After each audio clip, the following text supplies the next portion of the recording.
You're live. Hey! Sorry. Hi, guys. Emily here, also known as Jamelian, hosting tonight's wonderful episode of GVN Live. I heard an echo of myself. First things first, I'm going to start off with introductions. But before I go into that, I'm just going to say I've been having some internet issues lately, and it's not being fixed, unfortunately, till tomorrow morning. So, on the off chance I'm mid sentence and it cuts out, I will be back. So, don't go anywhere. Um, I'm going to start off just kind of asking how everybody is doing today. So, we'll start with you, Keith. How are you? What games have you been playing? Oh man, I've been good. And what's up, everybody in the chat? I can see that we got Nick back. Oh man, I've been really tired lately. So really busy with work stuff. So that's been taken over. And I will say that I've kind of calmed down on No Man's Sky as of right now. I know it's like I went on for it for like a month solid. I've just actually picked up again Doom, just because it's a great stress reliever. No lie. I'm getting I really want to pick up Recore, even though I've heard like mixed things about it. But I still want to play the game. I got to make my own opinion on that sort of thing. And yeah, that's really about it. I will say nothing too exciting. I'm a little dull. I will say this week. What about you, Rob? I'm feeling fabulous. I'm just really tired after the last last 3 days of work have been really stressful. 2 day sale, turkey breast, 88 cents. Whoop de doo. Yeah, that's gonna drive people nuts. We sold out by like literally before noon. What have I been playing lately? Well, the last couple of weeks, I've been doing Game Jam. That's pretty much what I've been playing. A couple weeks ago, I was playing Legend of Zelda: Link's Awakening with Crystal. She's in the chat room right now. And last Thursday, I was playing the first Yeast game, which is the first time I ever played it as well. And that's a really fun game, I have to say.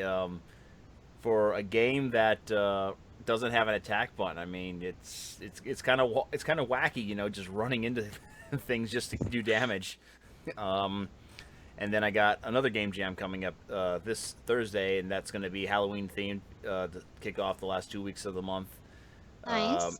it's going to be Comeback Kyle is going to be coming over, and we're going to be playing uh, Nightmare on Elm Street on the NES. Nice. Are you gonna wear costumes while you do it? No, I might wear something on Halloween, which is the next GVN episode. See, I would have. I would have worn something on it. I would have. There's like all these like Freddy outfits right now because of Spirit Halloween. You could just get one of those. Go to like Spirit and get We'll a. be playing Nightmare on Elm Street, and I'll be the douchebag wearing the Jason Voorhees mask. Oh my God! All Speaking of which, I right. need to go downstairs and find that thing. I even have a bloody machete. Mark, it's your turn.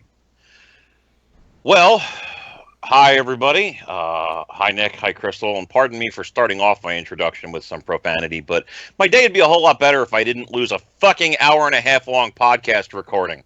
Oh no! Oh no! What happened? Other guy didn't check Audacity to see if it was displaying peaks and valleys when recording, and we didn't figure out that he was using the wrong mic until after he had finished recording. Oh God, that's horrible. Yeah, I'm sorry. I mean, it is what it is. It happens. What are you gonna do? I won't do that to you when I go on your podcast. I would appreciate that. I'll make sure it's working. We'll do test runs, Mark. The worst part is it's somebody that was like difficult to schedule with, so I'm not sure when we're going to be able to do it again. But I'll figure it out. Life goes on. That sucks. Beyond that, I'm okay-ish as far as that goes. As far as what I've been playing, Criminal Girls 2. Wait, did you say Criminal Girls? Criminal Girls 2. I have to hear this. This is the second. Yeah, can you I was tell about me to a say, I little haven't bit, even tell heard me of a little bit Story more about time. this Tell game, us, Mark. What is please. it? So, it is a dungeon crawling RPG where you play as a dude who is recruited from Earth to navigate several girls through hell because they died before. Well, they died after they had been bad enough to merit going to hell, but before they had done anything so bad to merit like staying there. So they're given an opportunity to go through the Reformation project so that they might eventually be reincarnated and let back onto Earth for another shot. The catch being that they have to battle their way through a Tower of Hell, which is a fairly complex experience. But on top of that, you also have to get them kind of on board with the whole Reformation thing, which is done through punishments, which are mini games that generally involve spanking them, Oh, the Japanese. washing them down. This is why Oh Kotaku my had God. somebody write an article Shooting about slime stuff on them. lately.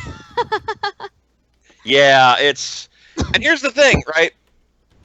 I'm a decent ways into the second game, and I beat the first game.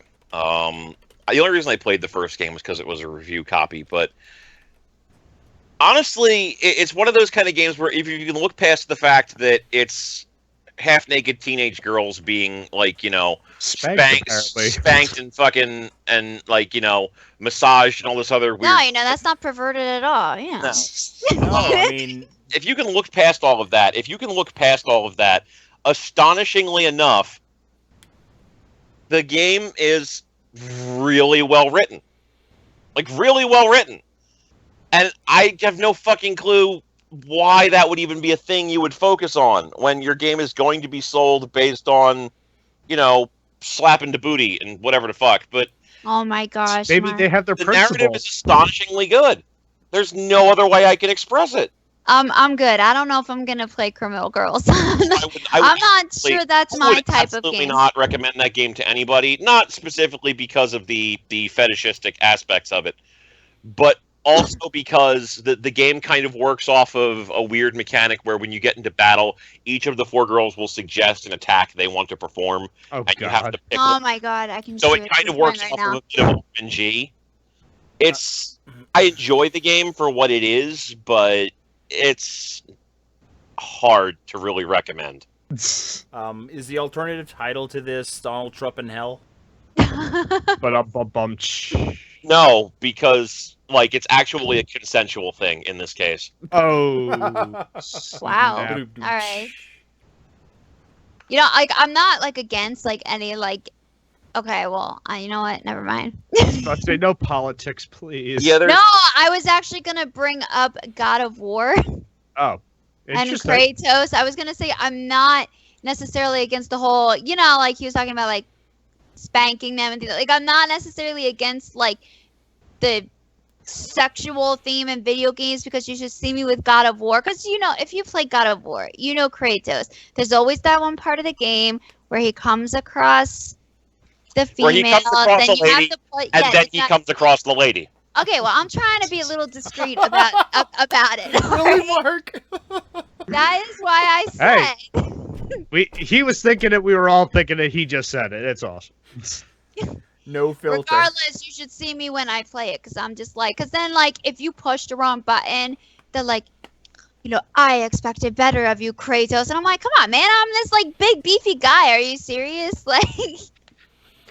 Anyway. Good times. Oh. Yeah, I don't particularly feel like there's anything wrong with sexuality, even sexuality that involves spanking teenage girls in video games. As long as it's rated properly. Right? Yeah, it's And as long mature. as it's not rape play, right? Well, yeah, that too. I'm not. No, I'm we probably not don't down ever with that. need that translated for the U.S. market ever. All right. So, are you good, Mark? I'm good. So me, what have I been doing?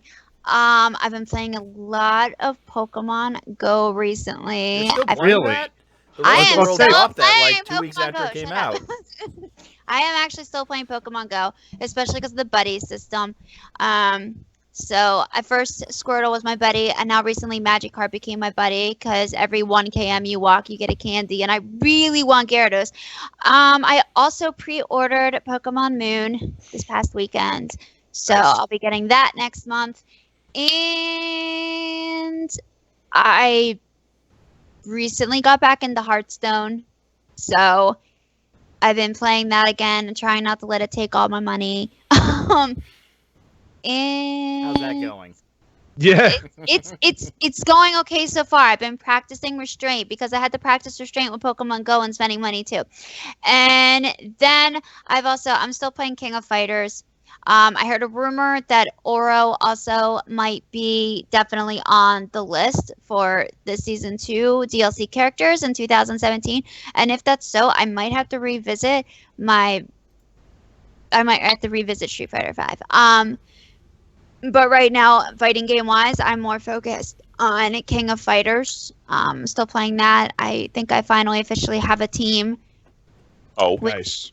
which right now is oh my god, how did I forget her name? Oh wait, no, I didn't. Okay, Athena.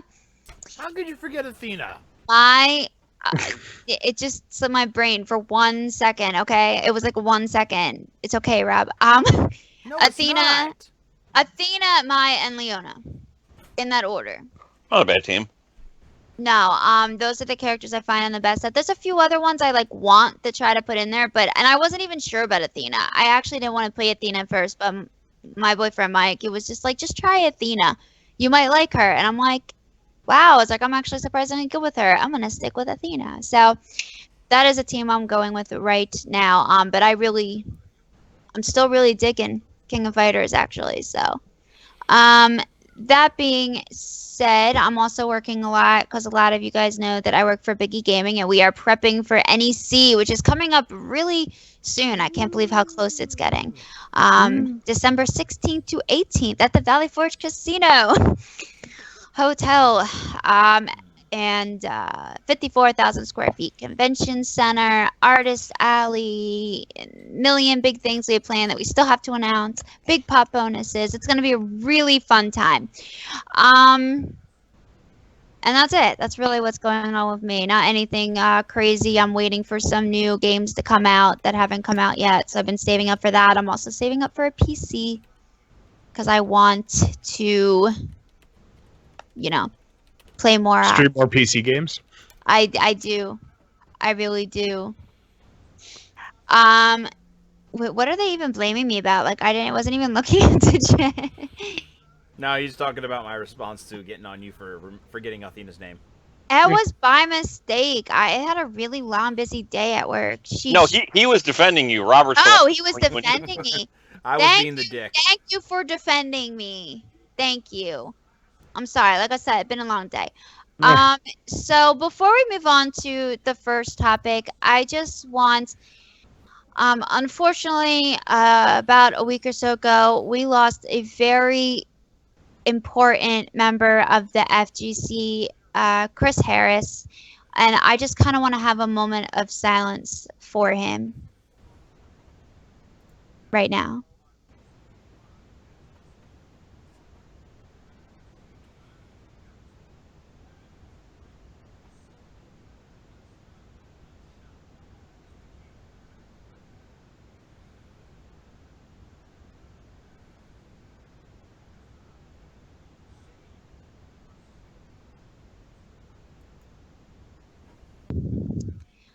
All right, so now that we are back, the first topic that we're going to talk about tonight is New York Comic Con, but not New York Comic Con as a whole, specifically Marvel. So obviously, if anybody has been following what's going on at any Comic Con, or let alone in the movie theaters, because we know there's the whole Marvel versus DC thing kind of going on now after DC looked at Marvel and went, wow, look how successful they're being. We should do that too. But it really seems like Marvel still is, that comic book company that's coming out on top. So at New York Comic Con, they had over 7 panels, and they had all this different announcements going on and different tables and stuff, and it was almost like Marvel took over yet again, New York Comic Con. So I wanted to ask all your guys' opinion. What do you think it is about Marvel that they just continue to come out on top, and what they are doing to be as successful as they are, just not letting anybody like DC get in their way. Well, they're actually making good movies for a start.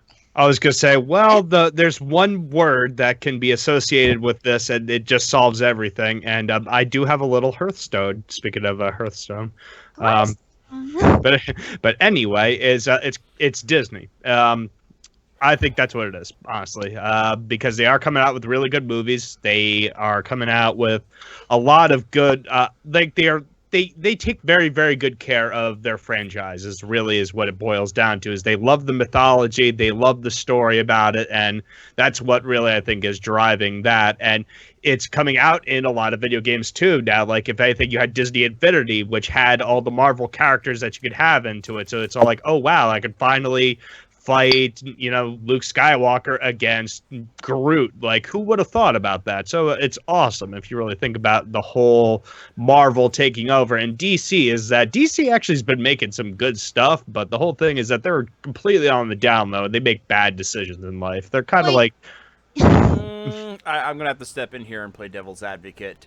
Aside from the recent movies, DC actually hasn't been doing that bad in regards to their properties. I mean, in terms of video games, they have Injustice 1 and 2, which are pretty much the first good fighting games involving DC superheroes that they've had in a long time. The last couple of movies, yeah, they were garbage, but then again, you always have staples like Batman to rely on. They have their TV series have turned out very well for the most part. Everyone loves Arrow. My wife loves Supergirl. Not sure where the Tomorrow people are going to go, because I haven't seen much of that. But on top of that, the DC animated universe is probably some. I love those. The DC animated universe is probably some of the best quality translations of their work I have ever seen. I mean, I'm not going to even just talk about just Batman, because most of those have been freaking gold. Movies like All Star Superman, Batman Superman Apocalypse. I've just watched the standalone Flashpoint. Wonder Woman movie that they had a couple years ago. That was actually really good. So, I mean, if you want my opinion, Marvel has just been lucky to this point, because they got bought by Disney, who knows how to market their product. They know how to get the right people to come in and get what they need. They know how to merchandise. They know how to pretty much they know how to do what they know what they're doing.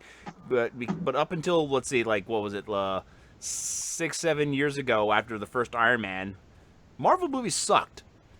There wasn't really anything good outside of a few video games like Marvel Ultimate Alliance, Marvel vs. Capcom, that was memorable up to that point. I mean, I did like the original X-Men. You had maybe the Spider-Man franchise was the only good thing going for them at the time. You had a bunch of crappy movies like Daredevil. The X-Men movies suck.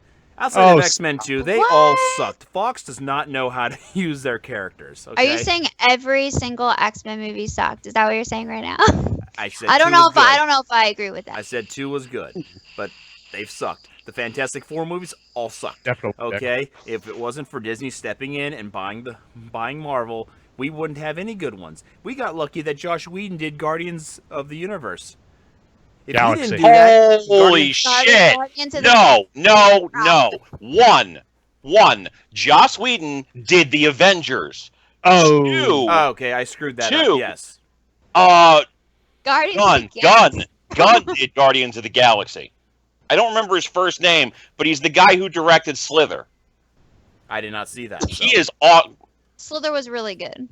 Yes, but just Jesus Christ, man! Look, I screwed up on that. Okay, I screwed up. I was letting you go, but man, get the name right. James got I got my names mixed up. I'm sorry. It's also worth noting that the entirety of your point of, Marvel was bought by Disney, and that's the only reason that they're doing this, is kind of undercut by the fact that DC is owned by fucking Warner Brothers, which is a movie company. It's kind of important that they can't make a single good movie to save their damn lives.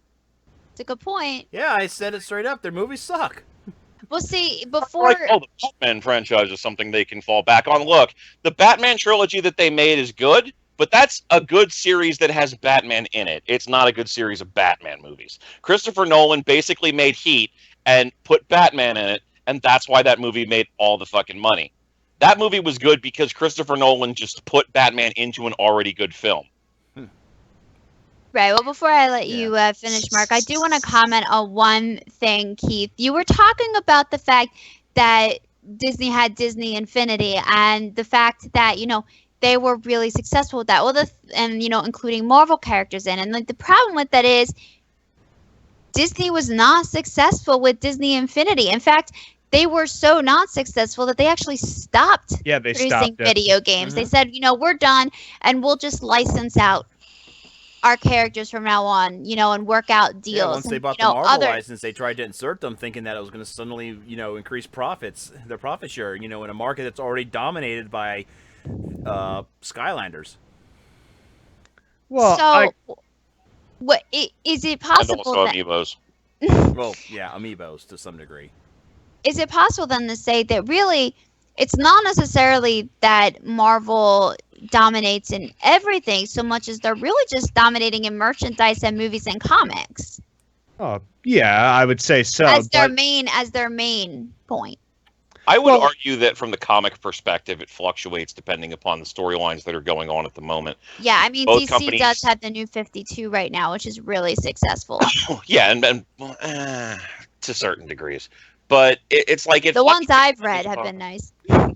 It fluctuates depending upon who's running the bigger or more interesting event. Like Marvel is doing Civil War 2, which I think is going to give them kind of a boost. And they're kind of experimenting with what DC is doing, where they're starting to bring back certain aspects of things that were changed when the continuity kind of rewrote itself through Civil War and whatnot. And so there's definitely a case to be made from the comics perspective that people are just kind of investing in whatever's hype at the moment and outside of whatever core fans exist for both books. Plus, also Marvel is also in association with Star Wars now, so you also have those Star Wars comics that are coming out too, and that also that ties into certain movie features, such as they had the comic that C-3PO lost his arm in, and then explained how he got the red arm. So that's also the other thing on why Star Wars comics were put out by Dark Horse. They were, but now they are all Marvel now because Disney effectively owns Marvel. Okay, right. And from a cartoon perspective, DC is definitely on top. Oh, but your cartoon movies are only going to make so much money. Like, look at theatrical releases of cartoon movies. Mask of the Phantasm did really well, but that was over a decade ago at this point. And it's not like all of the cartoon movies that are being released from DC are getting theatrical runs. So there's only so much money you're going to make from that. They're making money, they're making good money, but it's not feature film money. Right. Most of your money is going to come probably from being successful in the film market, especially if your films are being sent to China or sent to other countries where they'll invest in our properties and not really give so much of a shit about the plot. They just want 2.5 hours of movies where shit's blowing up and looks awesome. I could take it. The thing is that both companies are going to be successful in that market because, they don't really give a shit about what the plot is. They just want to see awesome movies. So you kind of have to go by what the domestic opinion is. And from the domestic opinion perspective, you get almost near universal praise for Marvel movies, with the worst things that are being said about them is that they're generally safe films, which is true. From the DC perspective, you get some praise, but most of the people who are looking at them from a critical perspective are saying, holy shit, this is awful. And we can argue that DC is successful, but they're not as successful financially as a Marvel film because Marvel is making films that people are more interested in. So here's a question I want to bring up since we're kind of in the midst of Marvel and DC right now. Deadpool. That was probably the only not safe movie put out by Marvel. And that's what I want to bring up. So that's a Fox movie too, don't forget. Right, but the character is obviously not. The character is obviously not a Fox character. So what I was gonna say is, would it be safe to say that if Marvel or DC decided to make a rated R comic book movie, which will probably make a little bit more sense given the graphic nature of the actual comics to make it more realistic, do you think then that it would be more successful? No. No. It's really the property that you're going to attach to it. I mean, the immediate thought process that a lot of people had when Deadpool came out and made all the money was, holy shit, we can make R-rated comic book movies. And you absolutely can. But, like, nobody really wants to see an R-rated Superman. Because that's not what Superman is about. He's good. He's wholesome. Yeah, and it's making Superman a scary murderer is not helping from a domestic perspective. I don't think I'm alone in saying I don't want to see an R-rated Superman movie. I don't want to see an R-rated Spider-Man. I don't even want to see an R-rated Batman, to be honest with you. What I would want to see is maybe an R-rated Punisher, which I believe we already got anyway, and it made no money because, sorry, until the Netflix Daredevil series came around, nobody gave that much of a shit about the Punisher. You know, there's a few characters that would work with that. Daredevil, Ghost Rider, the Punisher. I think Wolverine would be a good transitional character to go R. Yeah, I don't disagree. Well, considering he's one of the most violent characters in the X-Men universe. Right. Well, the problem with that is while it might be interesting to see, him go rated R, there is only like one more Wolverine movie. Well, at least one more with Hugh Jackman. And I'm not really sure if after that they're going to decide to go down, that route, especially for the last movie. They're overdoing Spider-Man. I find myself less and less wanting to see the Spider-Man movies because I feel like they keep redoing it and keep putting them in this new cycle over and over and over again. Like, there's another trilogy of Spider-Man coming out, and it's going to be like the same story again. Well, the whole thing is that they haven't made a good Spider-Man to this point, so they're kind of trying to see how they can grab more people's attention of Spider-Man. So it's like, oh, well, since the Tobey Maguire one sucked out loud, I thought that was what though? I'd have to say though that out of all the live-action Spider-Man movies I've seen since the Tobey Maguire Spider-Man movies, that I honestly like the Tobey Maguire Spider-Man movies better than the last series. At least it's not the live-action 1970s TV series. This is very true. But the thing is, I think they're just really experimenting with Spider-Man. And since I think that Sony's licensing on Spider-Man is like freeing up, if I'm not mistaken. Anybody can please quote me wrong on that one. But I think that Disney is going to try and take over it a little bit more. But also, Disney is the one making Spider-Man Homecoming.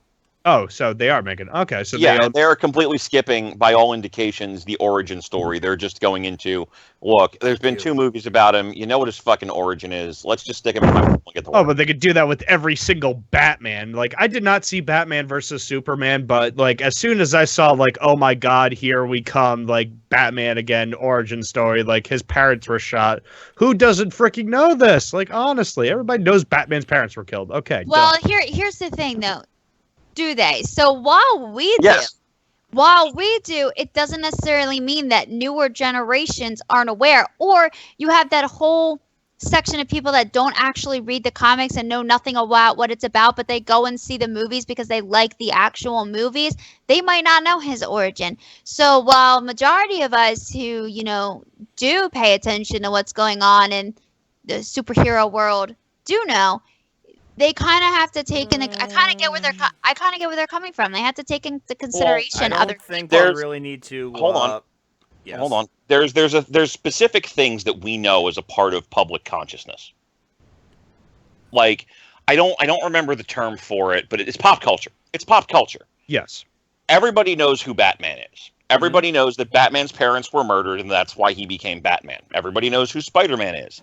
Everybody knows that Spider-Man was bitten by a radioactive spider, and he has spider powers because of that. Everybody knows who Superman is. Everybody knows he comes from another planet, and his parents are Ma and Pa Kent from the middle of somewhere in the South. Smallville.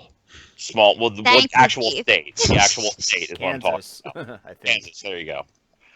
it's all of these things are known quantities because let's say, you're a 6-year-old kid and you're like, oh, I want to go see this movie or whatever. This guy looks cool. Your parents know who Batman is. The kids that you go to school with know who Batman is. And it's just shared knowledge. Characters like Aquaman, characters like Doctor Strange, characters like Doctor Strange need origin stories because nobody gives a shit about them. And we're trying to turn them into viable entities. We need to know this sort of stuff. Captain America needed an origin story. totally. Iron Man needed an origin story because they're second-tier characters. Spider-Man, Superman, and Batman don't need origin stories. You could ask anybody. I guarantee you, if you go to work tomorrow and you ask everybody that you meet that day, hey, how did Spider-Man get his powers? They're going to say either he got bitten by a radioactive spider or he got bitten by a genetically engineered spider, depending upon if they remember the movies recently enough or not.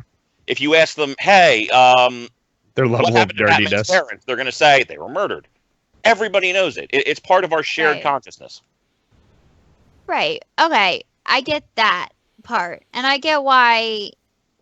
All right. So when you were talking, I was thinking about, like, for example, Batman vs Superman. Yes, his origin story was placed in there, but it wasn't like the whole movie was necessarily about just Batman. I mean, I have my own views about Batman vs Superman. There were a lot of flaws, and there were a lot of, good stuff too. But like I you know what? I partly agree with you guys only because I'm tired of hearing about different versions of Spider-Man's origin when it's just the same thing, and every time they start a new trilogy, it's the same beginning. Him discovering himself as Spider-Man, and now he was bit. Like, I would rather them, if they're gonna do another Spider-Man trilogy, that they just start off and he's already Spider-Man. How about we let a decade pass before they do another trilogy? I mean, Well, between yeah, Spider-Man 3 and the new and the Amazing Spider-Man was less than about 5 years? Well, and now they're doing another one, and that's my whole point, that they keep trying to overdo Spider-Man, and I think it just needs a break. I'm okay if he's in, like, Civil The War Avengers and or Civil War. Yeah, Mhm. I'm okay if he's in one of those other movies because that's, he showed up in the comics for the, certain portions of that. So that's okay with me. But to keep redoing his own personal origin stories over and over and over again, that I'm not necessarily okay with. So I guess I do agree with you in regards to Batman too, seeing it over and over again. I mean, and I'm sure they're going to do the exact same thing when they do his new trilogy with Ben Affleck too. Well, the Yeah, thing is, The one thing that I think is really interesting, that kind of speaks volumes about why Marvel is winning versus why DC is kind of struggling in the US market, in the Western market, kind of comes down to this. Marvel made Iron Man and Captain America interesting characters to the public at large. Like, nobody really gave a shit about Iron Man and Captain America as characters before their introduction into the Marvel Cinematic Universe and their appearances in their own films and the Avengers and whatnot. Like, people know who they are, but their comics were consistently among the lowest selling in Marvel's catalogs. And then all of a sudden, Robert Downey Jr. kills it as Iron Man, and we're off to the races. Hulk was a character that they gave 2 different movies, and nobody gave a shit about that character after 2 movies. But And I then like the second one. I mean, the second one was a good movie, but it's like nobody was looking forward to a Hulk movie. And then they got Mark Ruffalo in there and put him in the Avengers and made him and Tony Science Bros, and it's, I want another Hulk movie, et cetera, et cetera. Marvel has taken these characters nobody cares about, and in 1 to 2 movies, they've made them into instant classics. Guardians of the Galaxy Guardians. is hype. And nobody gave a shit about the Guardians of the Galaxy for decades. People they're are one of already hyped for those- Doctor. Sorry, they're one of No, those go little ahead. side stories that nobody even knows about too. They're like one of those back comics that people aren't even aware of. Yeah, and it's they turned around and they made Doctor Strange into a household name at this point when he's been around for decades and nobody has really cared about that character. It's because he's defending everything in the shadows, like clearly the Avengers handle the physical stuff and he handles the metaphysical stuff. Well, Like, I mean, yeah, I mean, isn't Netflix even doing? They announced like Iron Fist too, Luke Mhm. Cage just came out. I mean, they definitely are pulling out like not the traditional popular, superhero characters. Yeah, and Jessica Jones and Luke Cage are definitely an underground cool, and Daredevil was. But Iron Fist is a guy who runs around in green pajamas and punches people really hard. Like you watch people try to explain this, and and Jessica Jones is like, "Hey, I got my powers through experimentation," and Luke Cage is like, "Hey, I got my powers through experimentation when I was in prison for a crime I didn't commit." And Daredevil's like, "Hey, I got chemicals splashed in my eye," and Danny Rand is like, "Yeah, my parents died on a mountain, and I got taken in by Tibetan monks who had me punch a dragon in the heart." Wait, what? While it was in his chest? No, they had the heart in a pot for some reason. Like trying to explain Iron Fist's story sounds like a fucking fever dream. And he is one of our characters, and I'm fucking hyped to see the show. I don't even know why, because Iron Fist is a terrible character, but Yeah. that's what Marvel's doing. Meanwhile, DC is doing so bad with their movies that people aren't interested in seeing Batman anymore.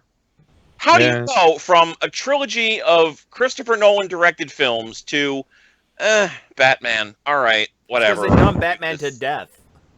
We've Not got even that, 7 it's- Batman live action films. People had enough. They want to see a good Superman movie that doesn't have Christopher Reeves in it.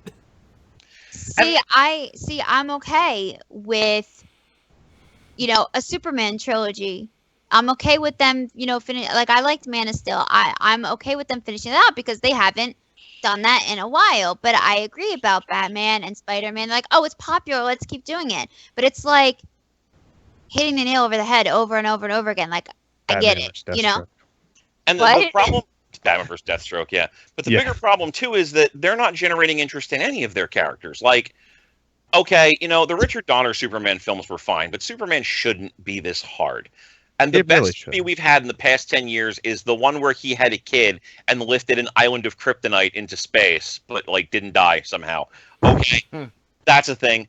Like Lex Luthor collects his own pee in bottles, and fucking Superman killed a dude. And I don't necessarily hate that he killed the dude, but then they turn him into weird fucking Empire Jesus, and it's just such a weird fucking franchise. And Zack Snyder's like, dark, everything needs to be dark. They can't make any of their other characters compelling. The closest that we have is Wonder Woman, and I hate to say it this way, but it kind of needs to be said. The only reason that we are interested in Wonder Woman from what we have seen so far is because she's a female superhero that's going to get her own movie. If you look at what Zack Snyder has actually done, what would you be compelled about from that? She mouthed off to Batman a little bit and then helped fight off Doomsday. Honestly, have zero interest in a Wonder Woman. There's 2 superheroes that I above all else actually have I have a lot of respect for. That's Wonder Woman and that's Captain America.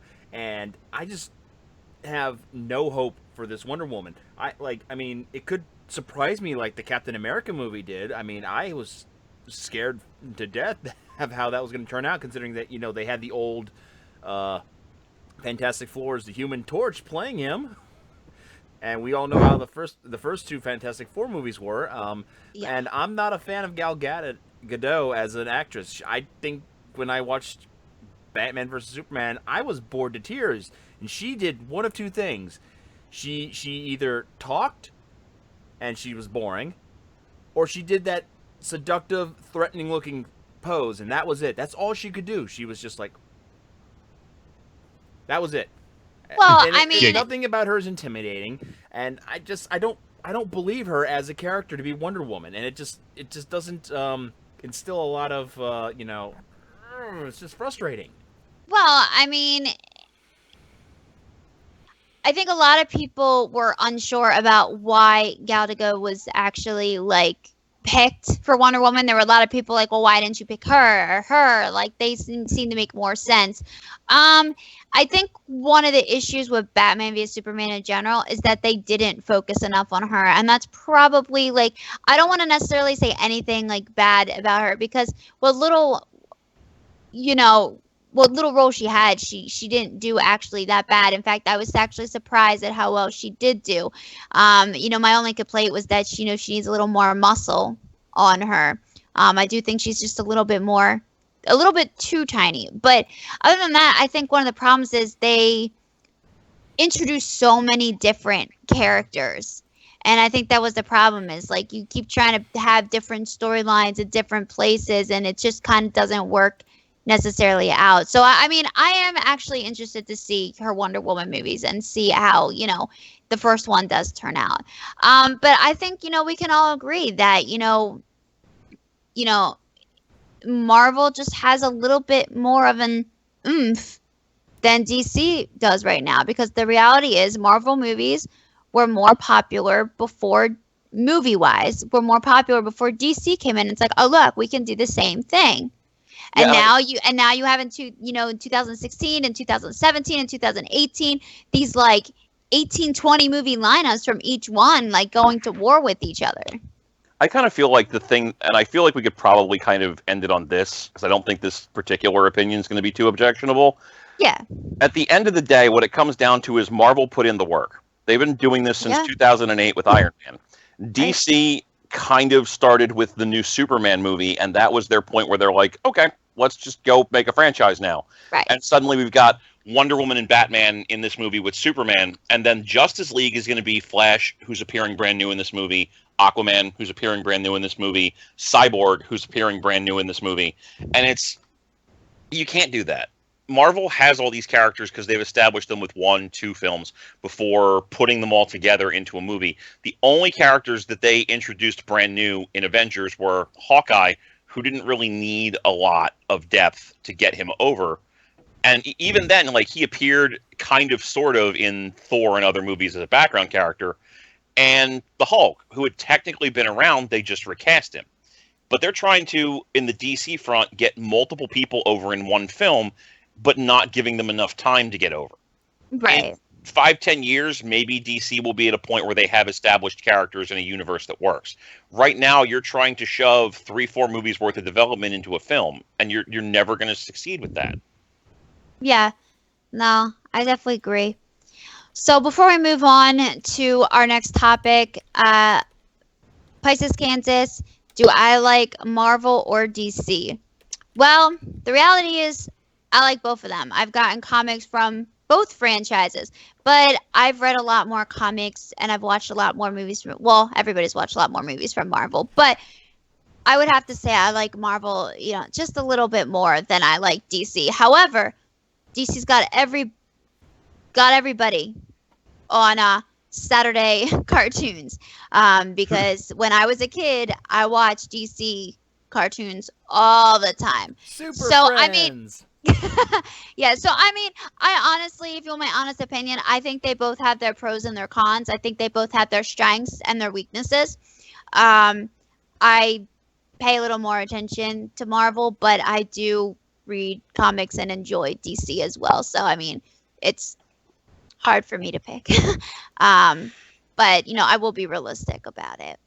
But that being said, I'm going to move on to the next topic.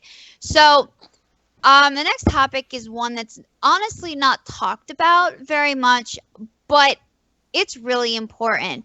So a lot of the times one of the biggest things nerd culture and video games have faced in this newfound popularity that's been kind of like building up over the last couple of years is, I don't understand why there's tournaments. I don't understand why there's this. Why you're 18, you're an adult. Why are you still playing video games? Video games are just for kids. They're just games. They're not important. And yet, studies have shown that surgeons who play video games are actually more likely to be more precise and have more successful rates than if they didn't play video games. And how did they find this out? So I had to get a medical procedure done on my spine. And as they were doing the injection, my spine specialist asked what I did. And I told him I was very active in the gaming community, especially in the FGC. And he started asking me about what games I play. And I told him, and then he goes, oh yeah, I like to play Minecraft. And I said, oh, really? And that was shocking to me, because you normally don't see somebody of that caliber and that type of success say, yeah, I love video games. And he started going on about how if he wanted to get a PS4 or any type of system, that would actually be covered by his employer, because apparently studies show that it had successful rates. So I didn't believe it at first. I went home and I went into Google and I typed in, video games and successful surgeries and surgeons. And sure enough, it is actually true that surgeons playing video games saves people's lives. And the same can also be said. Studies have been shown. I read a recent article about a soccer player who played FIFA that actually helped him become a better soccer player. So I wanted to ask your guys' opinion on this, basically on why you feel video games are important and go way beyond the realm of it's just a game for kids, and why we need to, as a whole entire society, get more, be more accepting of the fact that there's so much more to video games than what meets the eye. Yeah, I kind of actually want to defer at least partially to our viewer Crystal here, since she's actually doing a PhD program in psychology and has done a shitload of studying on this sort of thing. So I feel like she's probably going to be able to type in stuff that we can bring up, like mentioning, wait for stuff to be replicated before saying anything's been proven or shown to be true. Like depending upon what we're going to reference here, some of it might not necessarily hold water until they do replication testing and things like that. Well, right. I'm just talking about the studies I've read about and what I've been absolutely. told. So I'm not, Crystal, I'm not necessarily saying it's 100% like accurate. I'm just saying from what I've read and what I've been told by other medical professionals that, it apparently helps them. So. Yeah, and I mean, my point isn't necessarily to, do that thing. It's just I feel like she's going to have some input here because she's done, like, she did a survey on the fighting game community not too long ago, actually. So I think she might have some viewpoint on that, which I think would be interesting as we go. No, I would love to hear her viewpoints and everything. I mean, that's the one reason why I brought it up, because it is such an important topic that I feel is important to debate and discuss for a wide variety of reasons. So. That's the one thing I do want to mention that I think a lot of people will remember or have heard about, that where video games have actually helped out in our world today is because of something called the corrupted blood incident. I'm not sure if I heard of that. Here, so, all right. Who here's played WoW? Yo. Okay. So back in 2005, there was a boss that, what was it? Hakar the Soulflare. He would cast a spell called, I believe, Corrupted Blood, which was a debuff that was really contagious and would consistently drain hit points. This debuff would follow players out of the raid that he was in. So you give players a buff that persists basically infinitely, is contagious, and will kill you if given enough time, and you allow players the possibility of carrying this around. What do you think the first thing players did was? Spread it around, of course. Oh yeah. They like spread it everywhere. they would fucking run into towns and just kill off all of the noobs. The noobs would respawn into their bodies, and somebody else who was infected would be nearby and would die from it. And the effect was apparently not especially lethal to high-level players because, it's just meant to be a DOT dot. It just does low damage over time that's meant to contribute to failing a particular raid over a long term. But you expose people who aren't ready for that particular debuff to it, it literally acts like Ebola, for lack of a better way of explaining. Servers were just getting wiped out. And eventually Blizzard had to step in and, disable the buff, like change the way that it worked, roll back everything to unfuck all of the damage that had been done. But that's not the interesting part. I mean, most of that is just shitty troll behavior. We could have guessed that was going to happen. No, the interesting part is the CDC approached them after the fact and was like, hey, this kind of mirrors how people behave when they get an actual real-life viral infection. Can we use this data? And they took that information from Blizzard to study for epidemic research. Nice. Yeah, I didn't know that. Interesting.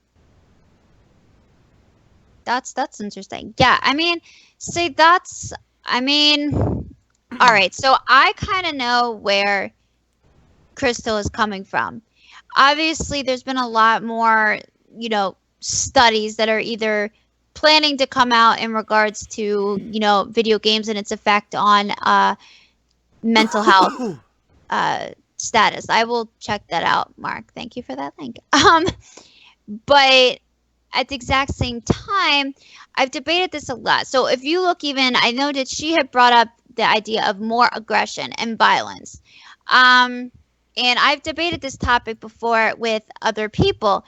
And so if you give a child and you can give me your opinion, Crystal, if you like. But my opinion would be if you give a child who is like 5 or 6, a game like Call of Duty or even Mortal Kombat, like something that's violent and rated M. Actually, I don't know if Call of Duty is rated M or not, but if you give them a rated M video game, I think it's just rated T for teen. Is it okay? So I'm just gonna say if you give a 5-year-old a rated M game and you let them play it and you don't tell them, you don't, say to them, this is make believe, this is fake, there's a difference between the two, and you just let them go off and do whatever they do. Psychologically, when you are a child, that period of time is when you're learning. You're learning. Did you hear the echo too? Yes, I did. Is that okay? That wasn't just me. So I took a child development class when I was in college, child psychology, actually. And in the class, I learned that a lot of the times when you're a kid, that's when you learn the most. It's the most difficult time, and you pick up on things. So if you give a kid a violent game and you let them play and their whole lives, and you don't teach them the difference between it being, a game and made up as opposed to reality, and you let them play all these rated M games, then they're going to pick up on those attributes. Most of them, not necessarily all of them, but they can. However, if you don't give them a rated M game until they're maybe a little bit older, and you frequently teach them the difference between, you give them video games, but you teach them the difference between violent and non-violent, what's real, what's not real. I mean, I think it's safe to say that my opinion is video games don't make people violent. That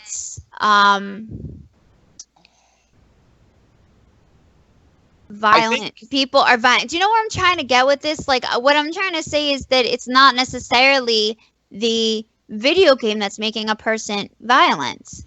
Right. It's a matter of a lot of different factors. Like, video games can't be contributed as like the specific blame point, and that was a big discussion in the 90s, and it still kind of comes up in some studies today. Though I think a lot of people have kind of accepted that video games on their own are not necessarily going to make people violent unless they want to talk about it for shock value's sake.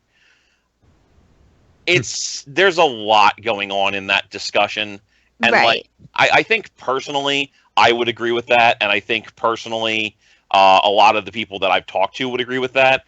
But there's just so much to unpack there. It's hard to even know where to begin. Well, yeah, because the reality is, if you're going to say that video games make people violent, then you can say the same thing about movies and CDs, like music, which all have rating systems as well. Oh, there you go. Even the Surgeon General in 2001 couldn't really say that media of any form directly causes aggression, rather violence. Guns don't kill people. Apes with guns kill people. Yeah. I did a research paper for my senior project in regards to video game violence and stuff like that. And I do recall reading a couple studies that were done on mostly younger children that showed that after a period of playing video games, some of the kids would start to play a little bit more aggressively towards their peers, and others would probably just go on as normal. So yeah, I would say that I think there is kind of an effect, but it's not going to make people violent. It's really a matter of like what the person, what the mental state of the person is. Like if you've got a person Exactly. who has like some kind of a mental illness, and they play a video game, and I was, and this is actually a news report that just happened several years ago. There was a guy who was driving and he was off his meds, and the police were trying to pull him over for speeding, but he immediately thought, "Oh no, the cops are off to chase the bad guy. I'm gonna go help them." That's exactly what happened. He eventually got pulled over after spikes knocked his tires out. But if you had if this guy played like, let's say, violent video games, he might have gotten the idea. Oh, okay. If I had a gun in my car, I can help shoot the bad guy or something like that. I mean, that's a dangerous situation to have right there. You do have some kids that are going out and getting Darwin Awards because they think they can play Grand Theft Auto in real life. I mean, But see, that goes along with, and like I said, I mean, I didn't study psychology, but I do like to read a lot. That goes along with the possibility of more of a psychological, like disassociative kind of situation where they can't separate reality from what? What's going on? You're distorting a little mic bit. is going. Is it? Yeah. Yeah. It's fine for me. Go roof. I'll just keep going. Is it still It's kind of hiccuping. If it drops, we can cover until you get back. Is it still okay right now? You're perfect now. Yep. I'm fine now. Okay, yeah. Just an FYI for those that just popped in, I'm having internet issues, and I'm hoping it doesn't go out in the middle of this. But unfortunately, they can't fix it till tomorrow morning. So that might have been a spike, and I apologize for that. But I was saying that the possibilities that it could be a sort of a dissociative situation where they can't separate reality and real life from a story in a game that they're playing. And I feel like what helps with that when you're a child is having parents there that can help you recognize the difference. Now, I realize that not every person is the same. Every person's brain and psychosis is different. But like, for example, when I was a child, I had a very overactive imagination, but I loved horror movies. From the moment I was a little kid, and my parents, they tried everything to ban me from watching them. But they were consistently like embedding into my brain, it's not real. It's just a movie over and over again. They're just actors. And over a course of time, that got ingrained in my head. So I knew video games, music, movies, that was a type of art. So I feel like like parents kind of have a little bit of a sway with that with their children too. I can agree with that, I think. Because, I mean, like, when I was growing up, I got Mortal Kombat when I was 12, I want to say, or 13. I was playing Doom at that time. Yeah. Yeah, and it's sometimes kids are equipped to deal with that sort of thing at a younger age because they have that understanding of this is fake. This is not real. I'm not killing a person in real life. I shouldn't kill a person in real life. There are a lot of different factors that are going to determine whether or not, you should be dealing with gaming. I think empathy is a big part of it. Somebody who understands the basic concept of don't hurt people because you wouldn't like it if somebody hurt you. So treat them the way that you want to be treated is going to go a long way towards people being equipped to deal with violence in video games. And I mean, games like Call of Duty sell 10, 20 million copies, and you shoot the shit out of lots of dudes. And violence is consistently going down in society. I don't feel like video games necessarily inspire people to do negative things. It's what you come in to the media, what you come into the game with. And to be clear, I'm not under any circumstances saying that there's specific things people can bring in, because I know that a lot of people like to bring about, violence with this and violence with that, and we like to use certain buzzwords, and I'm not even going to do it. I'm not even going to do it the disservice of bringing it up, of mentioning it, but we've all heard it in the media. It's not any one thing. It's not any one problem, and there are a lot of people who are being unfairly projected upon because maybe they don't necessarily 100% have faculties that work the same way as we do. It doesn't mean that they're going to play Grand Theft Auto and shoot a bunch of people. People are people, and everybody's different. And it's sometimes like you would do a lot better to look at what specific circumstances might inspire somebody to play a video game, as an example, and then go shoot people, or what's going on in their lives in general.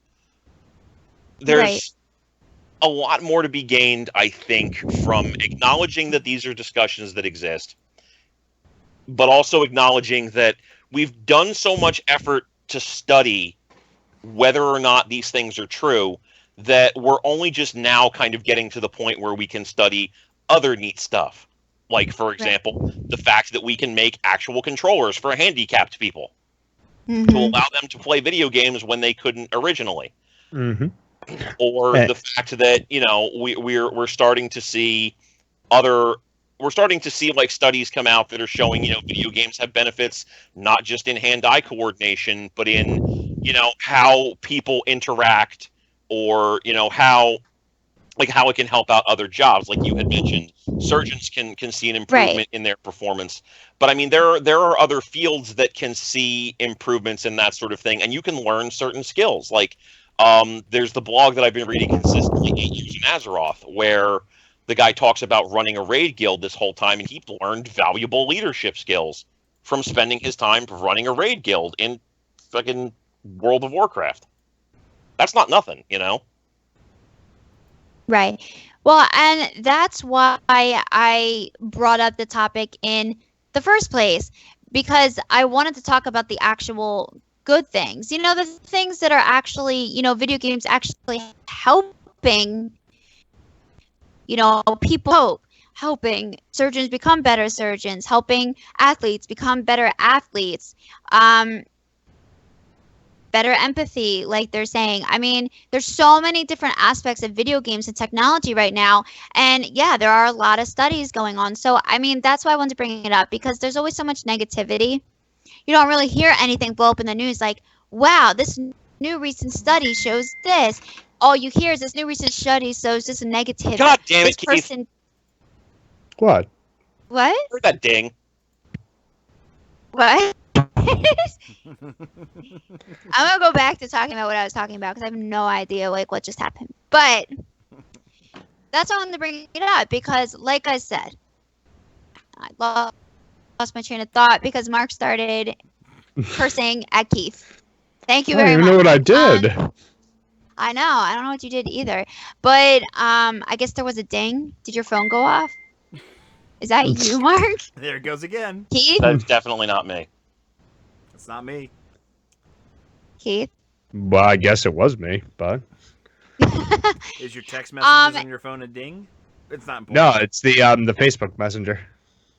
Oh, but yeah, so I mean, my point with that is, and I guess you guys are definitely hitting the nail on the head here, is that I feel like maybe news articles need to stop focusing so much on the negative aspects that could potentially happen, and a little bit more on the positive impacts that it's actually having for society.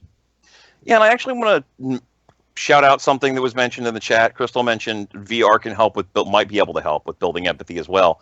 And I don't know. I know Robert stepped in, but I think he might have stepped out after this had happened at Joe Tran's VR live stream that he did over the weekend. Oh, yeah. He was doing a live demonstration of the Hatsune Miku title, and just everybody was talking about like what kind of an experience that was for them as players, like to see that sort of thing. And people were legitimately losing their shit watching that go on. And I feel like there's a sort of tie-in, and and I'm not qualified to make any sort of specific observation about this, but I found that it was very interesting that these people were genuinely emotionally excited about the idea of being able to interact with the Miku character in VR.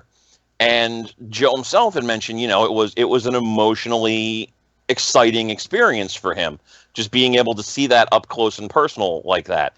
And I think that's not nothing. That kind of says that there could be something scientifically interesting to this VR tech, where if we can get these sorts of responses, if VR can generate emotional responses that we are so inured to regular gaming that we don't even see, there could be something there. Right. It's more than just jump scares and being able to see things coming at you. That's for damn sure. Oh, definitely. I think like one thing I would say that it definitely helps with is your cognitive thinking, like while you're growing up, because yeah, I'm not even sure how to explain this. It can help you develop more mentally as a person? Like I guess so. Like just because you know, and I feel like I have to be careful using the word study because of Crystal now, but studies have shown that being creative, and having kind of like a creative outlet, when you are growing up and going through, those developmental stages is actually really important because of, your brain and your brain's development and being able to challenge yourself to think outside the box and kind of hit that from all different. Well, that's pretty much what she's saying. There are studies that provide evidence of improved studying skills and creativity and such. So yeah, I mean, that's pretty much what I'm touching on. And I would have to say that video games, they've created like learning games. Like, for example, I was horrible at math when I was a child. Like Brain games. I mean, what? Brain games on the brain games on the DS. That was one of like the Oh more. my god! Another one is Minecraft. My God, right. Well, I was terrible. Like, I mean, basic math, okay, but you get me into like the whole like AB squared plus C equals what? I'm like, what? Those are like letters. You know what I mean? So like me, that type of stuff, algebra like didn't make sense to me. But there's this game that my parents got me when I was a kid. I was much more the whole writing creative person, more so than I was like math. And it was on PC. It was a computer game called Math Munchers. Math Blasters. Has anyone heard? Has anybody heard of Math Munchers? Have not heard of Math Munchers. That's the old Blast game. I won't lie. I still even have it. It's like in like my group of CDs somewhere. I don't play it anymore, obviously, but it's like somewhere in my boxes when I moved here. But that game actually made learning math fun, and it was like these little like. Rob, you played it, right? No, I played Math Blaster and some other, Oh, well, games. they were like these little like monster things. They were called Math Munchers, and like you had to like do these like different like type it in the Google. It was a fun game when you were a kid. But you had to like do like the equations right, and if you got the equations right or like shapes right and things like that, like they would eat whatever it was. I don't know. But regardless, that was a fun way for me to learn. A fun way for me to better understand math. So for me, I'm thinking, okay, that video game just helped me like learn something important. Which is an example I'm giving that there are video games out there that do show importance. Now, are there video games out there that like are kind of pointless and probably wouldn't help with learning anything? Possibly. I mean, I'm not sure. Do you guys think there are any? I mean, I loved Where in the World is Carmen Sandiego. Yeah, I had that too. I saw this game called Fatty Bear. Does anybody remember that game? I remember Fatty Bear. Fatty Bear. I played it on Microsoft DOS. I had like the floppy disk. Keith, I think- I can't Yeah. hear you. Yeah, they have that on Steam. They have Fatty Bear's. The Fatty Bear's Birthday Surprise is still on Steam, so that's I still am around. They particular brought it. to. Wait. It's on Steam. Fatty Bear's Birthday Surprise, $7. Oh my Nice. god, I'm gonna have to like download that now. I think I like to read a rabbit. If anything, Read I'm a rabbit? particular to the island and the castle of Dr. Brain. Does any remember? It was a what's it called? Story Weaver. No. Story Weaver. It was something Weaver. It was like you could like write your own stories, but it would like act it out like on the screen like the cartoon characters. Like you could just create your own stories and like cartoon videos or something. I can't exactly remember what it was called. No, there were a ton of great games I played as a kid. Like, what were some of your guys' favorite? I mean, like the Carmen Sandiego series in general was always really fun for me. They had a Genesis Richard Scarry's Busy Town that was pretty entertaining. I'm not gonna lie. What, there was a Richard Scarry's Busy Town video game? Oh, Busy yeah. Town. Genesis, yeah. I remember Busy Town. Okay. I was robbed from my childhood. Oh my No. god. So like, my brother's 8 years younger than me, and like when he was like 2 or 3, my parents got him Busy Town, but like he couldn't understand it, so like I stole it and I played it all the time. I was like, here, you don't know how to do that, Tom. Out here, I'll do it for you. I feel like the consoles kind of missed out on getting a lot of educational games until later. There was this series that I want to say Scholastic kind of released monthly in like those, like those reader magazines you would get from school where like your parents would buy you books or whatever.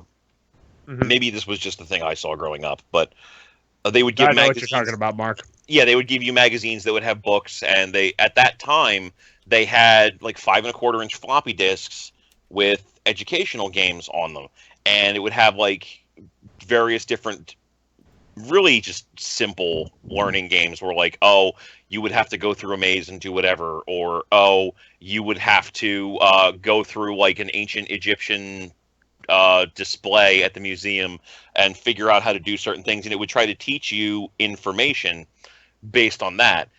But for the console side of things, I don't think we started seeing educational stuff until around the PlayStation era. Yeah. And then by that point, like educational software has kind of been in and out to a certain extent in the past few years, which is a shame because, like as I mentioned before, Minecraft is huge with kids. And I think that definitely shows that there's a sign that kids want software that's going to let them be creative, that's going to let them explore stuff, that's going to let them try and learn and do, just whatever they can think of. And there's definitely that possibility where if you give them something that gives them that access to their creativity, that lets them explore and do goofy stuff while also trying to teach them, I don't know, math or history or whatever. If you Right. do it right, there's definitely something there that could be tapped into. Definitely. So, I want to try something a little bit different near the end here. I know it's not something that you guys normally do, but it is something I tend to do on my own show. So I thought it might be a nice way to get the chat a little more interactive. So, stream chat, if you have any questions that you would like to ask any of us, I'll take like 2 to 3 questions at most. Ask them now, and I'm I sure remember all you of did us this will on the Kenny Omega chat. I do it on all of them. Yeah, I think it's a great opportunity to let the chat, get involved and ask us questions that they want, that they're interested in hearing about. Ooh. All right, Crystal says biggest gaming disappointment of the year. I think this is going to be pretty obvious. I'll Is let there- you guys go first. Let's let Mark go first because I'm sure he's got a good one. Sure, Mark, go ahead. What game do you think is the biggest gaming disappointment of the year? I'm gonna be honest here. If you had asked me last year, the list would have been so large I wouldn't have been able to stop. This year, I haven't really been disappointed by anything. like the most notable disappointment, and I use the word disappointment with sarcastic air quotes here, would probably be No Man's Sky. And even then, it's like I enjoyed No Man's Sky. Like I haven't really had a bad experience this year out of a game that I was really looking forward to. You know, it's everything that I have wanted to play this year has been at least reasonably passable, and I've been quite a bit surprised by games. I legitimately feel like there's going to be people who are going to bag on it, and I totally get that. But 2016 has been awesome for gaming so far, and I haven't really been let down at this point, honestly. Keith? I guess the biggest disappointment for me no. would probably be the fact that I might actually have to go buy a goddamn PlayStation VR because there are like interesting looking games on it. Oh yeah, I'm gonna be investing in that. In fact, I'm actually trying to debate whether or not I should invest in the PlayStation VR or a PC first. As far as I would have to really go with Mark that I have not I myself, granted, I really play for quality, not quantity sort of thing, is that any game that I actually really, really wanted, I was not disappointed with. Even like Mark said, No Man's Sky, which on the whole, yes, disappointment because it didn't really give us what we were really promised, but I had no real qualms this year, I have to say, with any of the games. Yeah. Okay, Rob. Crystal, or Jim, this is going to be pretty easy for both of us to agree on. Street Fighter V. Okay. You know, it's funny you say that. I mean, I'm trying real hard to think of another game because I'm pretty sure there was another game No. that really disappointed me, but that's the one So- that sticks out the most. this is what I'm gonna say. On one hand, I agree with Mark and Keith. There wasn't like any like definitive game, at least that I've played, that came out this year that I felt was a huge, like an absolute disappointment. I hate the game. I'm never gonna play it ever again. But I can tell you two games that I was expecting a little bit more from, but I still have them and I plan on playing them again. And that is one is Street Fighter V. I was expecting a little bit more than what I got. And second one, I'm sorry, Keith, is No Man's Sky. Does that mean I'm not going to play it? No, I will play it again. But I was expecting I wasn't necessarily expecting what everybody else was expecting with No Man's Sky, but I was expecting just a little bit more out of it. There was So- actually a game I wanted to add. I do apologize. Okay. That was Evolve. Evolve, I was a little disappointed with. Yeah, I was that come out thinking last about year, it until I saw the reviews. Oh, yeah, you're right. 2015 it Yeah. came out. Oh, damn. Yeah.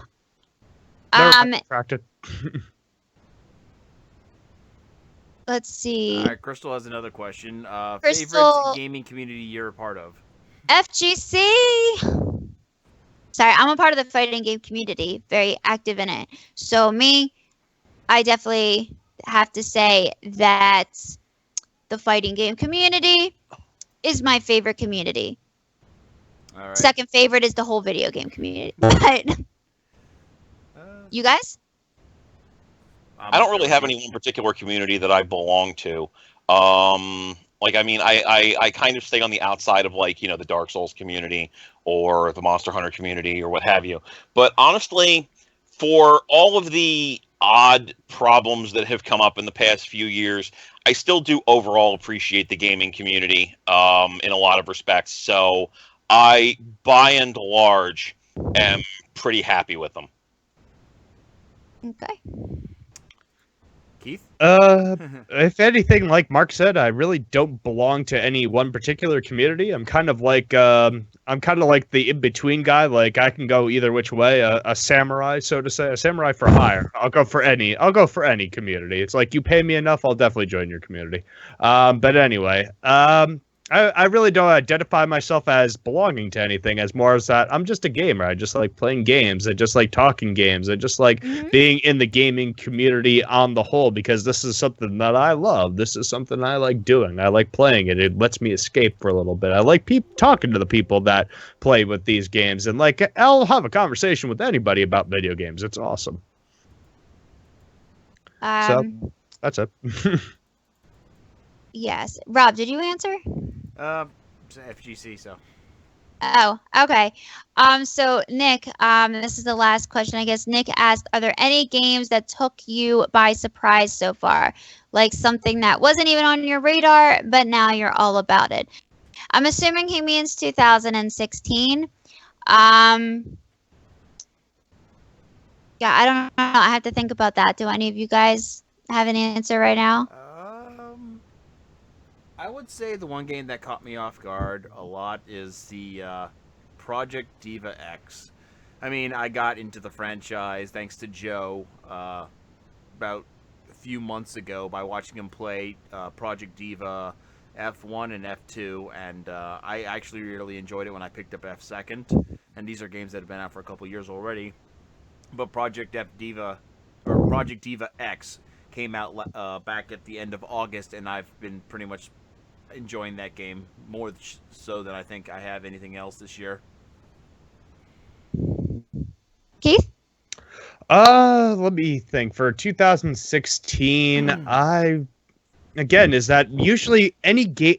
I'm very, very stubborn when it comes to certain games. Is that if I see a game that I want to play, I'm gonna go play it. Nothing really sweet. Like I really don't go out of my way unless it was that one game that Mark was telling me about.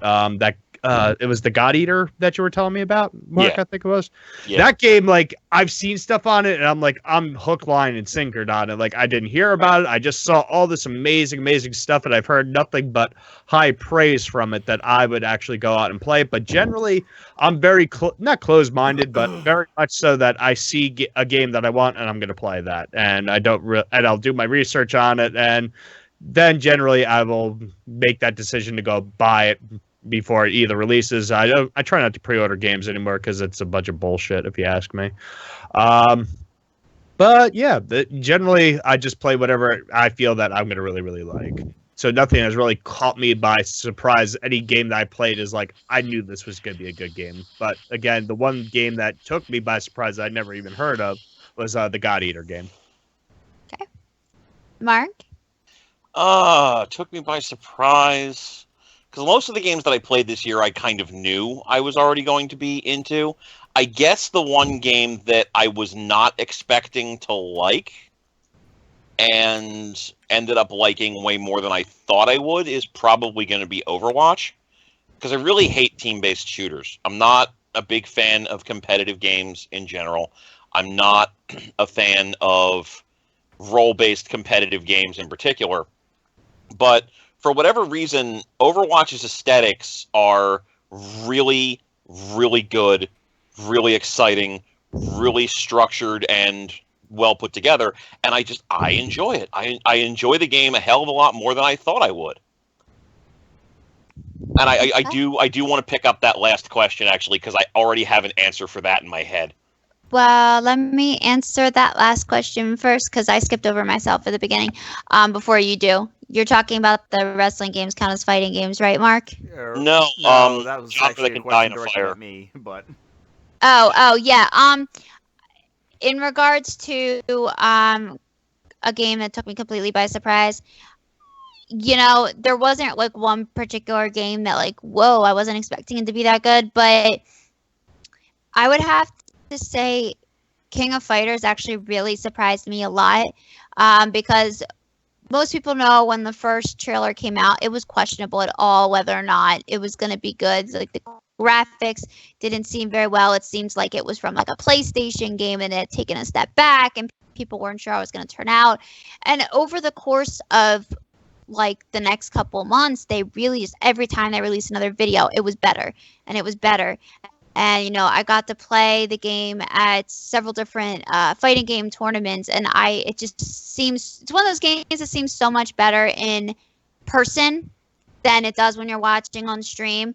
So by the time I got the game, I was actually really surprised at how much I actually enjoyed it and loved the game compared to what I thought it was going to be in the beginning. And that's about as close to that question as I can possibly get. I mean, I kind of knew I was going to get it anyway, but it did end up actually being a really fun game and not exactly what I expected in the beginning. So, All right. So, which question are we going to tackle next? The one that can die in a fire, or do you want me to answer the ones that are directed at a person? I Um, think the one that can die in a fire is I, definitely one I have an answer for, but I feel like we could do any of them really. Okay. I guess I'll answer the next one that's directed at me. Do I think? well, Well, so I was just gonna say that like these last two questions, these like last three questions are like the last questions. I would recommend the genre one to be the final one to answer. Yeah, yeah, I feel like that's good. All right. Okay, that's fine. Oh well, never mind. Keith answered that one in chat. That's directed at Thank him. you, Keith. Well, yeah, I just didn't want the last three people I to get didn't want to left be out. rude, so I Well, wasn't that's like, what I'm saying. I yes, didn't want the let's last make this three about people me to get left now. out, so. No, yeah, I won't make it at me either. So I guess we'll answer the genre one. Sure. What genre that can die in a fire? Well, Rob, you seem like you had an answer for that one, so. Or Mark, you did. Sorry. Look, Mark, I'm sure he has a good one. Misery tourism. The what? Yeah, I'm gonna have to explain this one. Explain. So, I'll give you a TLDR summary of it. Who's played Corpse Party? Oh, okay. No. Can't Okay. say that I have. I think I know. So, what you're saying. Danganronpa, Yeah, okay, I got what you mean. the Zero Escape series. All right, Yeah, so anime, Graphic novel style Yeah, games. anime has always been kind of sort of on the outer edge of this sort of thing, but I feel like one of the first really, really notable animes to do this sort of thing was Magical Madoka, which was a magical girl anime where violent death was a common thing. It was kind of meant to be a subversion of magical girl concepts, but a lot of people took away from it that if you develop characters and give them interesting personalities and then you kill them, people will have emotional responses to that and it will keep them coming back. And at first, I was generally okay with the games that were coming out for it because they handled these sorts of things in a way where the characters were developed well and they were interesting. So you had Corpse Party where you would get interesting characters and then they would get violently murdered. And you would be like, oh, that's sad. I feel bad about that. I hope the rest of these characters survive. And then it would just kind of keep going from there. And Danganronpa did that. But we've kind of gotten to the point now where people are creating these sorts of things for the sake of creating them, and they're putting in less and less effort and just trying to do more and more narrative shorthand to get you to care about characters. And I think I finally crossed the threshold of, you know what, I don't fucking need this shit anymore, and it's gotten tired. When I saw that there's an upcoming game in Japan called Idol Death Game TV, which is going to be a Japanese idol competition where the losers have to participate in death games or get murdered. And there is an anime that I just recently saw on Crunchyroll that is, I feel, kind of sort of treading in the same direct shoes as Magical Madoka, but not necessarily doing the subversion so much as just skipping straight to the violent murder parts, which is called Magical Girl Raising Project. And it's just I'm just really tired of games, anime, media in general, where it's okay, we're going to build up these interesting characters and then we're going to murder them to get negative emotional responses out of you so that you'll keep watching. And it's just, yeah, can we do The less? Game of Thrones effect. Yeah, because we've had like 18 Yeah. of the damn thing, like 16 to 18 of the damn things in like 6 years. And I don't think anybody needs to see that many characters just dying Yeah. to be sad about it, you know? hmm I kind of agree with that, but the one genre I think needs to die in a fire. It's going to be weird to say this, but MMOs, because Really? there is. Hmm. Okay, I mean, you got your subscription-based MMOs, which are slowly fading out, with exception to some games like Elder Scrolls or WoW or other games. Well, some games have actually started getting rid of their subscription-based thing because they're just not succeeding on their own. Like Elder Scrolls dropped their subscription model. Star Trek Online dropped their subscription model. Other companies have done the same, and now this market is flooded with free-to-play MMOs left and right. And Korea is like the country who produces these things like en masse. And there's so many games, and it's not just that there's some good games that do come out, like there's got games like Terra, and you got World of Warcraft. I mean, but then you have some good games that just get lost in the flood of like a sea of mediocrity, like Warhammer Online and Tabula Rasa, a bunch of really interesting, unique games that try something new and different, and EVE it's Online. Yeah, EVE Online, and they just can't seem to keep a fan base because there's so many different games coming out in the MMO universe that just keeps pulling away. I mean, obviously WoW is the king of the genre, but at the same time, it's just like there's so many games that are coming out in just 1 year, like almost up to 20 games per year are coming out that are MMOs, and it's just like, how can you really invest in some of these? And on top of that, some of these games are so poorly put together that it's just pretty much the same crap over and over again. One game I was interested in playing for the longest time, Blade and Soul. That game took almost 5 years to finally make it to the U.S. shore, and at that time, it's just like I could see the kung fu themes and all that stuff like already sprouting out in other games. And it just didn't seem that unique and interesting to me anymore, and it just like that's why I stopped playing it like after a month. Futuristic MMOs, they don't seem to stick around that long unless it's EVE Online. I mean, it's just there's too many, and it's just an abundance of mediocrity everywhere. And most of these people are trying to catch on to the cash stores just so they can get people to suck them in. People like to go in and they like to buy stuff to like decorate their avatars and whatnot. And it's just I just wish, if anything, it should actually be regulated. The first genre in the video game industry, they should be regulated. Okay, let's release only 5 to 10 games on PC per year. I mean, I just restarted playing freaking Final Fantasy 14, so I don't know what to tell you. Yeah, I mean, what are your thoughts, Keith? Do you have an opinion on this? As far as MMOs are concerned, I mean, Well, I mean on the question in general, like what the question, genre? yes, actually, I do, and it's very simple. It's freemium games. Like, those need to die. I'm done looking at them. I'm done seeing them. I'm done with this 90 iterations of Candy Crush. I'm done hearing about it. Well, those have been dying a quick death anyway. They were all over Facebook for like a year, and then they were gone. Yeah, still play now, but I will say this: the one thing Facebook did is they now have a game feed. So now it all shows up in your game feed as opposed to like the news feed, because it was annoying the hell out of people. But yeah, I agree. It was really popular at first, and then it was like, no.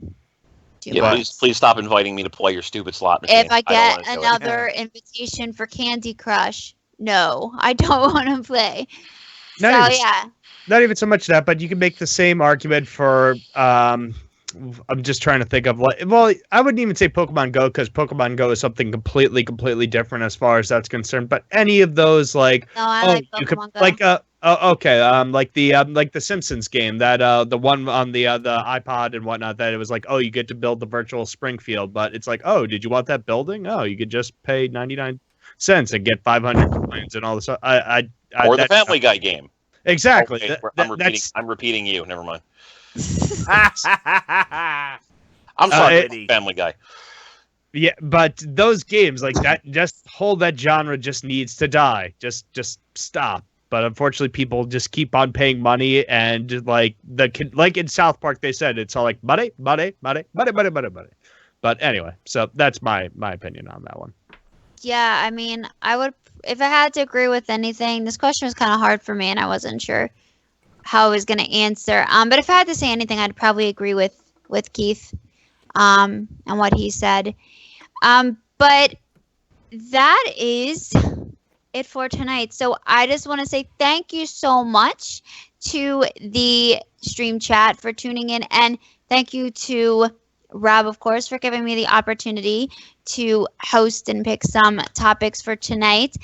That being said, you guys can follow me on @Jamilian on Twitter. I have my own show that I typically do once a month, which is more geared to the fighting game community, where I bring on a special guest for about a half an hour to an hour. Ask lots of questions. It's a very interactive show. And hey, Keith, do you have any closing things you'd like to say? No, just to answer the Pisces question is that again, I'm trying to get back into the stream thing, so you could just really catch me on here, and you could always catch me on whatever little side projects that usually I'm doing with either Mark B on Neokobe, or if I quite possibly would be on a game jam on for Hubs, because I know he has a lot of different guests that are on and kind of have conflicting schedules sometimes. So pretty much you'll find me on somewhere, but mostly here. Rob? Okay, I do want to mention real quick, just to plug my crap again. This Thursday I have Game Jam. It's going to be with guest Kyle McFarland, who will be in house to play Nightmare on Elm Street. We will be doing by emulation because the cartridge is pretty damn expensive, and I don't feel like waiting a week to get it. After that, we do have the next episode of GVN Live, which is going to be on Halloween night, October 31st. The show may start a little late, depending on when I get home from trick-or-treating, and that will be hosted by this man right here, Mark B. And on top of that, I just want to say that starting in November, I'm actually going to move Game Jam to Wednesdays instead, because I don't want to conflict with my friends who are streaming, so I can build an audience and I can host them on the nights that they're streaming and stuff like that, yada, yada, yada, networking stuff. Mark? Oh, so much shit to plug here. Well, I do a stream every Saturday night. I don't host it on Twitch because Twitch and I are kind of having a fight. And if it would advertise my shit, I'd come back, but it doesn't, so I don't. In the meantime, if you do want to check out my stream, again, every Saturday, starting sometime between 8:30 to 9 p.m. Eastern Standard Time over at hitbox.tv/MarkBWriting. You can also check out my podcast, Neo Kobe Pizza, which is a weekly podcast, and it's the only gaming podcast that floats in the soup, where we discuss a variety of topics depending upon what I and the co-host for that particular week come up with, ranging from everything including discussions of Persona 5, talking about how Sega's RPG events have kind of misstepped over the years, Ludo narrative dissonance, and what you could do if you combined Pokemon Go with Ghostbusters. If you wanted to check that out. Okay, wow. I was about to say, now I'm intrigued, but anyway. I know. Oh yeah, we go everywhere with this stuff. We go everywhere. You can check out the podcast on iTunes, Google Music, SoundCloud, Stitcher, and basically everywhere else that podcasts are hosted, or at soundcloud.com/MarkBWriting, which is where we also host the audio recordings of this particular bi-weekly podcast that we do right here. Thank you, sir. Oh, thank you, everybody. Yeah, like I said, you can follow me on Jamelian. I do have a Twitch. Right now, it's primarily because I've been very busy working on events and different stuff for fighting game major tournaments. Right now I have been a little busy, so I haven't been streaming as much, but I am going to start streaming again at least once a week. A lot of the games right now are going to be fighting games, and I have a couple other projects that are in the mix. So like I said, follow me and talk with games with me and wrestling. I'm a big wrestling fan, so you can talk about wrestling with me too. But thanks again to everybody watching the stream, and you're welcome, Pisces, Kansas. And thank you again, Rob, for giving me the opportunity, and I hope that y'all have a great night. And we'll see you again soon. Bye-bye. Adios. Bye.